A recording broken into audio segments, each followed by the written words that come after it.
Shalom para todos, aquí estamos nuevamente en su programa Torah Internacional con la perla de la parashá de la semana.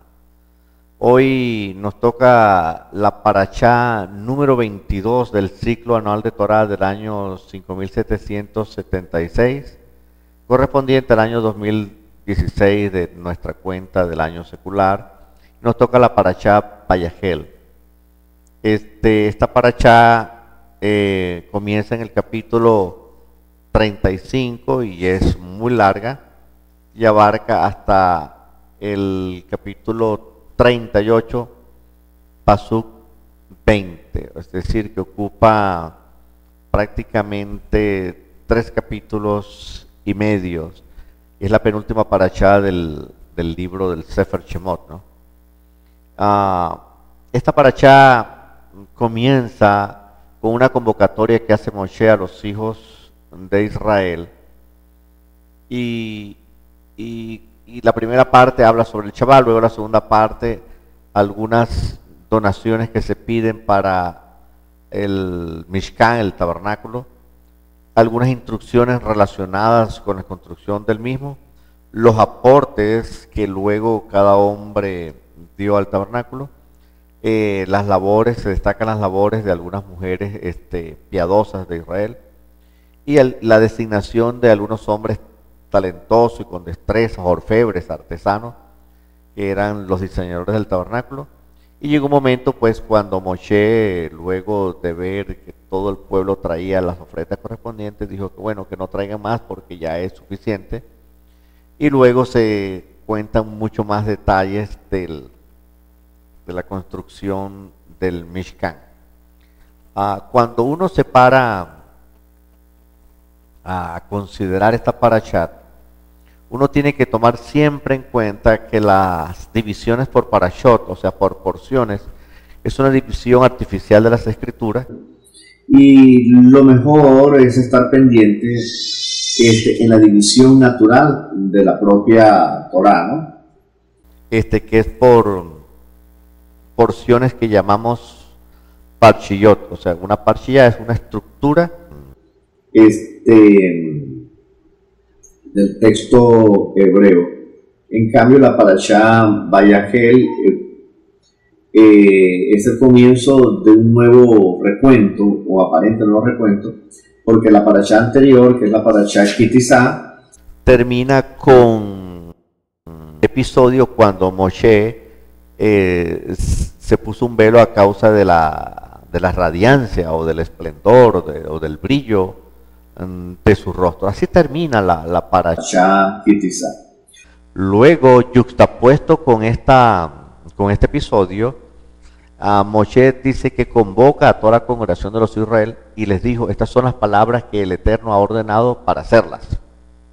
Y entonces comienza a hablar del Shabbat. Bueno, ya había hablado del Shabbat otras veces, pero vamos a ver cuál es la intención de esta repetición. Dice, 6 días se hará labor, pero el día séptimo será por ustedes sagrado. Usará un gran sábado para reposo, para el Eterno. Todo aquel que haga labor será muerto, no encenderán fuego en todas sus moradas. Y luego se vuelve a dirigir a toda la congregación de los hijos de Israel.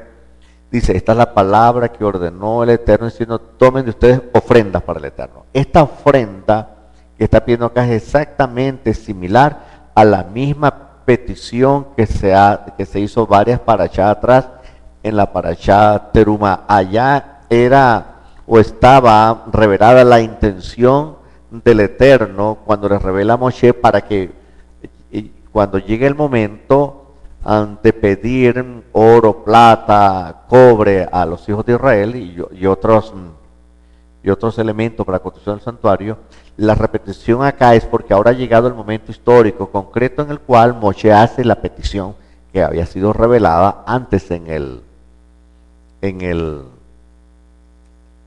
la parashá Terumá. De ahí la doble repetición. Allá está la revelación y aquí está el hecho concreto cuando se da la petición o para que se hagan los donativos correspondientes y la respuesta del pueblo a la convocatoria de Moshe.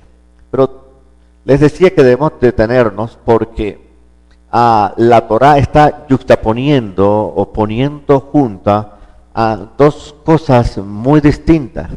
La Parashá Ki Tizá termina con el episodio del velo de Moshe y a continuación habla sobre una convocatoria relacionada con la invitación a guardar el Shabbat y que no hagan él labor alguna. Y termina diciendo también sorprendentemente, como si estuviese aislado, no encenderán fuego en todas vuestras moradas en el día de Shabbat. Y continúan, como ya les mencioné, la convocatoria para los diferentes tipos de donativos que se necesitaban para la construcción del Mishkan o tabernáculo del desierto. La pregunta es, ¿por qué la Torá o por qué Moshe Rabenu yuxtapone el episodio de el brillo de su rostro y luego que se pone el velo con la revelación del Shabbat y luego del Mishkan? Esta yuxtaposición es parte de lo que uno llamaría la técnica hebrea o la manera hebrea para relacionar temas. Nuestros libros occidentales están diseñados de otra manera, siguen una lógica, este sigue otro tipo de lógica, y esta yuxtaposición tiene que ver con la ruptura de la continuidad del relato, es decir, se viene narrando una cosa y ahora abruptamente se comienza a decir una cosa, es decir, se viene hablando del episodio del brillo de Moshe y del rostro, o del velo y su máscara que pone sobre su rostro, y luego habla del Mishkan y su relación con el Shabbat. Esta es la explicación de tal yuxtaposición. Observen primero que el Eterno ha venido hablando sobre el Mishkan hasta cuando ocurrió el episodio del becerro de oro. Entonces viene toda una narrativa yuxtapuesta o que es interrumpida por el episodio de la apostasía en el monte Sinaí con el becerro de oro. Y ese relato termina con la intervención de Moshe, cuya parte final lo vemos pues que después de pasar 40 días su rostro brilla y la gente teme. Luego que termina todo ese episodio de juicio que ya comentamos en la parashá anterior, ahora termina diciendo cómo pasaban las cosas cuando hablaba con el pueblo de Israel, se quitaba la máscara y luego se la ponía cuando estaba en el trato ordinario con el pueblo, y luego cuando iba a hablar con el Eterno se la volvía a quitar. Ahora, convoca a Moshe a toda la congregación. Cuando los convoca delante de toda la congregación de los hijos de Israel, esto tiene que ver con la parashá anterior que decía, veían los hijos de Israel el rostro de Moshe que resplandecía. Entonces él ponía la máscara sobre su rostro. Es decir, cuando hablaba con él, mejor dicho, con ellos, se quitaba el rostro. Entonces ellos escuchaban a Moshe impresionado por la brillantez de su rostro. De modo que cuando leemos en el capítulo 35, convocó Moshe a toda la congregación, debemos estar conscientes que en ese momento Moshe había quitado la máscara o el velo de su rostro y ellos estaban escuchando el mensaje que le estaba dando Moshe Rabenu, así a faz descubierta, pero impresionados por el brillo de su rostro, que hemos dicho que es una manera, como opinaron algunos jajamín, que era para legitimar como un sello la autoridad de Moshe sobre el pueblo de Israel. Ahora dice, estas son las palabras que ordenaba el Eterno: 6 días harás trabajo, pero el séptimo día es sagrado, es un día de reposo, y no hagan él labor alguna, y no encenderán fuego. Aquí, y luego viene a hablar con el santuario. El punto principal que mucha gente conoce, y que yo he enseñado en otras partes también, y que lo ha aprendido los hajamín, es que simplemente, por muy importante que sea el Mishkan, el lugar donde el Eterno ha decidido morar entre los hombres, el Shabbat es importante. Todos los días se emprendía todas las labores correspondientes a la construcción del tabernáculo, pero llegado el Shabbat había que suspenderse. Es decir, hay cosas importantes en nuestra vida. Incluso la construcción de un santuario para el Eterno es de la máxima importancia. viene por orden del Eterno. El diseño, la construcción, los materiales, todo era por orden del Eterno. Pero cuando eso era muy importante, el Shabbat prevalecía. Entonces se suspendían las labores del Mishkan o las labores de construcción del Mishkan a favor del Shabbat. Y aquí hay un punto que queda como aislado o fuera de contexto. Dice, no encenderán fuego en todas vuestras moradas en el día de Shabbat. Esto tiene que ver con un asunto muy profundo que no tengo chance de comentar por ahora, pero el punto es que hay una distinción conceptual en lo que respecta al concepto de trabajo. Lo que llama trabajo las escrituras no es el mismo trabajo que nosotros pensamos. De hecho, en las escrituras hay dos palabras que podemos traducir como trabajo, como labor, pero la escritura no está pensando en español. La escritura ha escrito en su propio léxico las cosas que quiere expresar. En este caso hay dos palabras que podemos traducir como trabajo, como labor o como servicio, y esas palabras son abodá, que tiene que ver con algún tipo de trabajo que se realiza, algún tipo de ejercicio físico, y las otras que tienen que ver, otra palabra que también se traduce trabajo es melajá. Entonces, cuando dice no harán ningún tipo de trabajo, la palabra hebrea es melajá. Pero ¿por qué no menciona bodá? ¿Cuál es la diferencia conceptual? El punto es que melajá es un trabajo que tiene que ver con obras de creación. Es decir, por ejemplo, y especialmente relacionada con el Mishkan, es decir, el diseño de las lámparas o de la menorá es una obra creativa, como eran las cortinas de lino púrpura o carmesí, de los querubines que habían allí dibujados, de la propia arca de la alianza.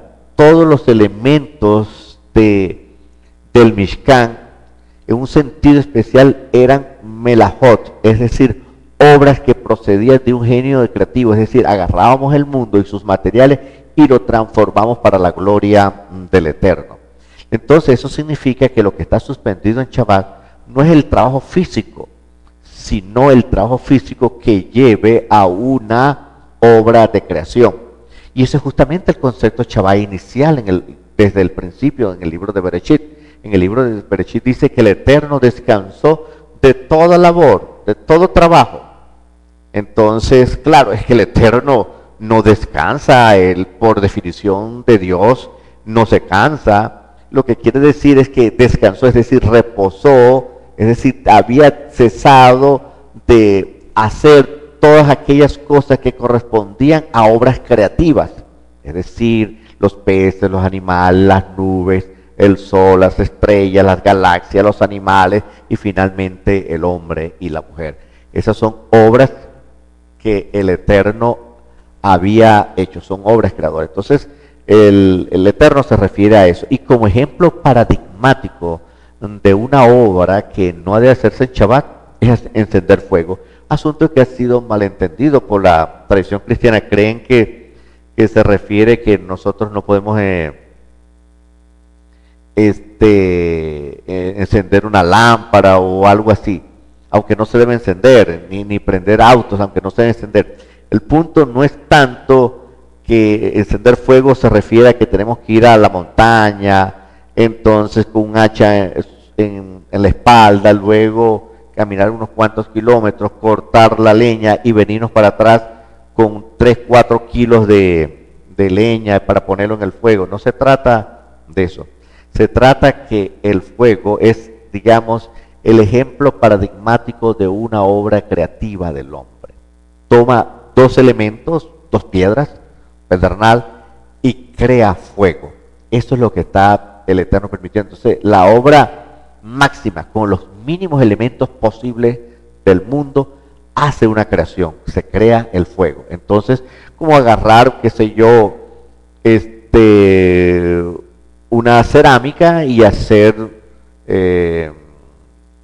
un alfarero, puedes agarrar para hacer una cerámica y ya se puede hacer un plato, puede hacer una tinaja muy bella o puede hacer otra cualquier obra.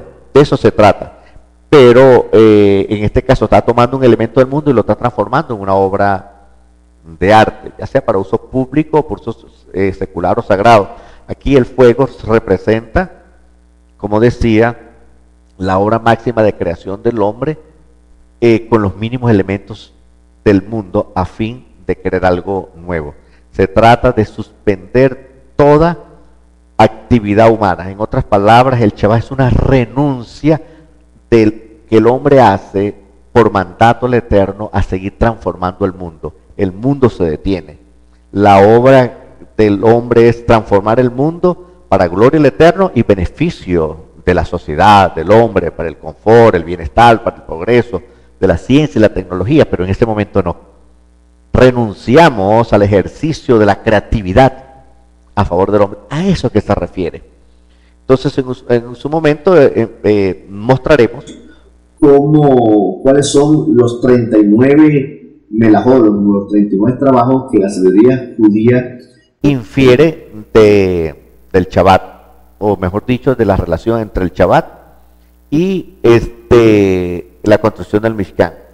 De allí podemos saber qué cosas se deben hacer o no hacer en Shabbat, pero dejaremos eso pendiente. Pero a mí me gusta una explicación que encontré en un libro del rabino Jonah Blisten, que cita a otro rabino, según el cual da una explicación ya no tanto exegética, sino más bien, como se diría, homilética o musar, para sacar una lección espiritual. Dice que esto se refiere al fuego que uno crea cuando tiene conflicto con otras personas. Y ahí cita el caso de un